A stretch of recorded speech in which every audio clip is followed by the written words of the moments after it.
अल्हम्दुलिल्लाह अल्हम्दुलिल्लाह वकफ़ा वस्सलातु वस्सलामु अला इबादिहिल्लज़ीना इस्तफ़ा अम्मा बाद। हज़रात, मैं एक बात ज़रा तफ़सील से करना चाहता हूँ। वो ये कि यूँ तो दुनिया में बड़े बड़े फातिह और हुक्मरान गुज़रे हैं। आप सिकंदर आज़म और तैमूर की मिसाल दे सकते हैं, आप चंगेज़ खान और हलाकों का तज़किरा कर सकते हैं, आप हिटलर, मुसोलिनी और डिगाल की बात कर सकते हैं, आप नेपोलियन बोनापार्ट का नाम ले सकते हैं, मगर मेरा दावा है कि पूरी इंसानी तारीख में उमर बिन खत्ताब जैसा अजीम फातिह और कामयाब हुक्मरान नहीं गुज़रा।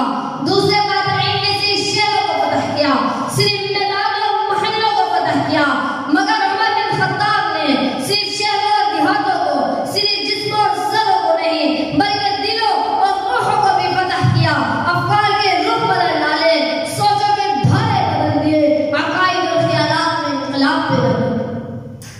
हज़रत उमर फारूक रज़ियल्लाहु अन्हु और दूसरे बातरीन के दरमियान वाज़ेह फ़र्क है। इनमें से कोई ऐसा न था जो इंसानी सिफ़ात और आले अखलाक का मजमूआ हो। मसलन सिकंदर फातिह था लेकिन हकीम न था, अरसतुल हकीम था लेकिन हुक्मरान न था, तैमूर बहादुर और जंगजू था मगर आले इंसानी अखलाक से आरी था। आप हज़रत उमर के हालात पर नजर डालें तो साफ नजर आएगा कि वो फातिह होने के साथ आलिम भी थे, हकीम भी, आले अखलाक के मालिक, वसीउल ज़र्फ़ भी थे और इंतहाई रहम दिल और मुतवाज़िन भी।